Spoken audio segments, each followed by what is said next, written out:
வணக்க மக்களே, நாம் இந்த ஆரோக்கியமான பதிவில் பாகற்காயில் நிறைந்துள்ள மருத்துவ நன்மைகளை பற்றி நம்ம விளக்கமாக பார்க்க போகிறோங்க. வாரத்தில் ஒரு தடவையாவது பாகற்காயை நாம் நம்மளுடைய உணவுகளை எடுத்துக்கொள்ளணுங்க. அது கசப்புத்தன்மை இருக்குது அப்படின்றது ஒற்றை காரணத்துக்காகவே அதை நம்மளுடைய உணவுகளை சேர்க்காமல் இருக்கக்கூடாது. அந்த கசப்புத்தன்மை இருந்தாலும் நீங்கள் அதை சகித்து கொண்டு எடுத்துக்கிட்டீங்க அப்படின்னாலே உங்களுக்கு போதுமானது. அதுவே நிறைய மருத்துவ நன்மைகளை உங்களுக்கு கொடுக்கும்.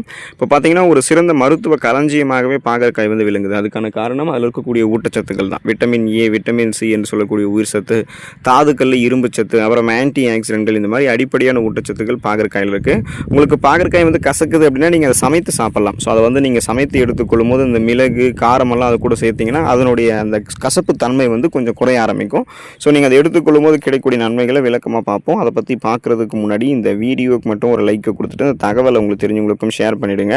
ஏன்னா இது அவங்களுக்கும் பயனுள்ளதாக இருக்கக்கூடிய ஒரு ஆரோக்கியமான பதிவு தாங்க. இது போன்ற அப்டேட்ஸ்கள் நீங்கள் தொடர்ந்து பார்க்குறதுக்கு மட்டும் நம்மளுடைய ஹெல்த் நியூஸ் தமிழ் சேனலை மறக்காமல் சப்ஸ்கிரைப் பண்ணி வச்சுக்கோங்க. பக்கத்தில் இருக்கக்கூடிய பெல் பட்டனையும் கிளிக் பண்ணி ஆல் அப்படின்ற ஆப்ஷனையும் செட் பண்ணி வச்சுக்கிட்டீங்க அப்படின்னா நாங்கள் போடக்கூடிய எல்லா அப்டேட்ஸும் உங்களுக்கு நோட்டிஃபிகேஷன் அடிக்கடி சேரும். சரி, வாங்க மக்களே, இப்போ வீடியோக்குள்ள போயிடலாம். நம்மளுடைய ரத்தத்தில் அதிகரித்திருக்கக்கூடிய சர்க்கரையினுடைய அளவை கட்டுப்படுத்தி சர்க்கரை நோயிலிருந்து நம்ம விடுபட வைக்கிறதுக்காக நம்ம பாகற்காய் எடுத்துக்கொள்ளலாங்க. அதுக்கான காரணம் என்ன அப்படின்னா, பாகற்காயில் பாலிபெப்டைடு பி மற்றும் சாரோட்டின் ஆகிய வேதிப்பொருட்கள் இருக்குது. ஸோ இந்த வேதிப்பொருட்கள்லாம் என்ன வேலை செய்யுதுன்னு கேட்டிங்கன்னா, இது இன்சுலின் போல செயல்பட்டு நமக்கு ரத்தத்தில் இருக்கக்கூடிய சர்க்கரையினுடைய அளவை இயற்கையாகவே குறைக்கிறதுக்கு உதவிகரமாக இருக்குங்க. அப்போ போதுமான அளவுக்கு ரத்தத்தில் இன்சுலின் ஹார்மோன் சுரக்க ஆரம்பிக்கும் போது இன்சுலின் உணர்திறன், அந்த இன்சுலின் சென்சிட்டிவிட்டி மேம்படுத்தப்படும். அதனால் ஒருவேளை நம்மளுடைய ரத்தத்தில் சர்க்கரையினுடைய அளவு அதிகரிச்சிருந்ததுன்னா அது குறைய ஆரம்பிக்கும். மேற்கொண்டு உங்களுடைய ரத்தத்தில் உடனே சர்க்கரையினுடைய அளவு அதிகரிக்கிறதுக்கு பாகற்காய் வழி விடாது. அப்போ தடுத்து நிறுத்திடும். இப்போ கொஞ்சம் கொஞ்சமாக தான் செரிமானம் ஆக தான் உங்களுடைய பிளட்டில் சுகரோட அளவு இன்க்ரீஸ் ஆகுமே தவிர ஒரேடியாக உங்களுக்கு அதிகமாகிடாது. ஸோ அதனால் பார்த்தீங்கன்னா நீங்கள் பிளட்டில் இருக்கக்கூடிய அந்த சுகரோட அளவை கண்ட்ரோல் பண்ணணும், நாளடைவில் அந்த சுகர் ப்ராப்ளத்திலிருந்து விடுபட்டணும் அப்படின்னாலும், ஃபியூச்சரில் சுகர் ப்ராப்ளம் வரக்கூடாதுன்னு நினச்சிங்க அப்படின்னாலும் இப்போ இருந்தே நீங்கள் பாகற்காய் எடுத்துக்கொள்ளலாங்க. கல்லீரல் ஆரோக்கியம் மேம்படுவதற்கு நீங்கள் பாகற்காய் எடுத்துக்கலாம். முதல்ல கல்லீரல் எப்படியெல்லாம் நமக்கு பாதிக்கப்படுது அப்படின்ற காரணம் நீங்கள் தெரிஞ்சுக்கணும். ஆரோக்கியமான உணவுகளை எடுத்துக்கொள்ளாமல் போகும்போது, அதாவது ஆரோக்கியம் இல்லாத உணவுகள் அப்படின்னா நீங்கள் நார் சத்து இருந்திருக்கக்கூடிய உணவுகள்லாம் விட்டுட்டு போதுமான அளவுக்கு தண்ணீர் குடிக்கக்கூடிய பழக்கத்தை எல்லாம் விட்டுட்டு மாவுச்சத்து அதிகமாக இருக்கக்கூடிய உணவுகளை எடுத்துக்கிறது, அப்புறம் அசைவ உணவுகள், அந்த நான்வெஜ் ஃபுட்ஸ் எல்லாம் நீங்கள் நாள் கணக்காக அளவே பார்க்காம அளவுக்கு அதிகமாக தினந்தோறும் எடுத்துக்கொள்வது, இது எல்லாமே கல்லீரலை பாதிக்கும். தீவிரமாக மது இருந்தக்கூடிய பழக்கம் உள்ளவர்களுக்கும் கல்லீரல் பாதிப்பு ஏற்படும். இதெல்லாமே ஒரு கட்டத்தில் கல்லீரல் நச்சு கழிவுகளை அதிகரிக்கும். அந்த நச்சுக்களினுடைய தேக்கம் அதிகமாக கொழுப்பு படிவுகள் கல்லீரலில் உருவாகும். அப்போ கல்லீரல் சிரோசிஸ் நோய், கல்லீரல் வீக்கம், கல்லீரல் அலர்ச்சி நோய், இந்த மாதிரி நோய்கள்லாம் ஏற்படும்.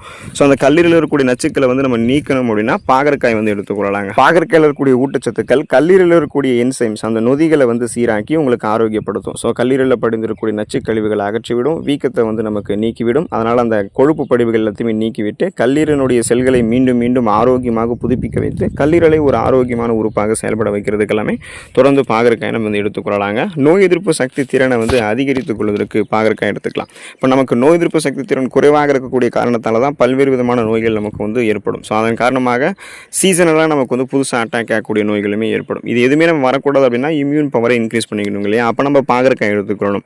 பாகற்காயில் இருக்கக்கூடிய அதிகப்படியான விட்டமின் சி உடலில் இருக்கக்கூடிய ஒயிட் பிளட் செல்ஸ், அந்த ரத்த வெள்ளை அணுக்களினுடைய உற்பத்தியை அதிகரிக்கும்.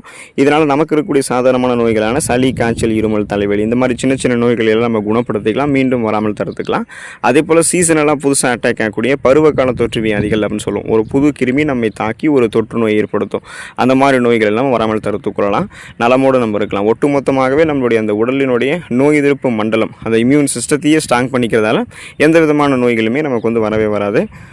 ரத்தத்தை சுத்திகரித்துக் கொள்வதற்கெல்லாமே பாகற்காய் நம்ம எடுத்துக்கொள்ளாங்க. அதாவது ரத்தத்தில் கிருமிகள் நமக்கு எதுவுமே இருக்காது. பாகற்காய் ஒரு சிறந்த பிளட் பியூரிஃபையர். இது என்ன பண்ணும் அப்படின்னா, ரத்தத்தில் இருக்கக்கூடிய நச்சுக்களை நீக்குவதன் மூலமாக நம்மளுடைய ரத்தத்தை சுத்திகரிக்க செய்யுது. அதனால் ரத்தத்தில் எந்த விதமான கழிவுகளும் இருக்காது. ஒருவேளை ரத்தத்தில் நச்சு கழிவுகள் அதிகரிக்கும் போது பிளட்டில் உங்களுக்கு இன்ஃபெக்ஷன்ஸ் ஏற்படலாம்.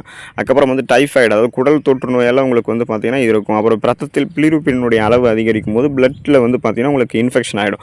ஸோ இந்த மாதிரிலாம் எதுவுமே இல்லாமல் அந்த நம்மளுடைய உடல் ரத்தத்தை தூய்மையாக வைத்திருக்க வேண்டும் அப்படின்னா நம்ம பாகற்காய் எடுத்துக்கலாம். இப்போ ரத்தம் தூய்மையாக இருக்கும்போது நமக்கு சாதாரணமாக பார்த்தீங்கன்னா அந்த முகப்பொருட்கள், அரிப்பு, தோல் தொடர்பான நோய்கள், ஸ்கின் டிசீஸ், இது எதுவுமே நமக்கு வராமல் நம்ம தடுத்துக்கொள்ளலாம். அதுக்கப்புறம் பார்த்தீங்கன்னா அனீமியா அப்படின்ற அந்த ரத்த சோகை நோய், அந்த நோய் இருக்குங்களே, இல்லையா, அந்த நோயை வந்து குணப்படுத்தி மீண்டும் வராமல் தடுக்கிறதுக்குமே பாகற்காய் வந்து நமக்கு உதவிகரமாக இருக்கும். ஏன்னா நமக்கு ரத்த சோகையை தடுக்கிறதுக்கு போதுமான அளவுக்கு இரும்பு சத்தை பாகற்காய் நமக்கு வழங்கும். இரும்பு சத்து நம்மளுடைய உடலில் குறையும் போது தான் ரத்த சிகப்பணுக்கு குறைஞ்சிரும். ஸோ அப்போ ஹீமோகுளோபினுடைய கவுண்ட்டும் குறைஞ்சிறதால நமக்கு ஆக்சிஜன் சப்ளை கிடைக்காததால தான் மயக்கம், தலைவலி, குமட்டல், வாந்தி, உடல் சோர்வு, உடல் பலவீனம் இந்த மாதிரி நிறைய அறிகுறிகள் வந்து நமக்கு தென்படுது. இது எல்லாமே ரத்த சோகை நோய்களுக்கான அறிகுறிகள் தான். ஸோ இதை நீக்கணும் அப்படின்னா பாகற்காய் நம்ம எடுத்துக்கிட்டோம்னா அதை சரி பண்ணிக்கலாம். ரத்தத்தையும் சுத்திகரித்துக் கொள்ளலாம். தொடர்ந்து பாகற்காய் எடுத்துக்கொண்டு நலம் பெறுங்கள். அடுத்த ஆரோக்கியமான பதிவில் மறக்காமல் சந்திப்போம். நன்றி மக்களே.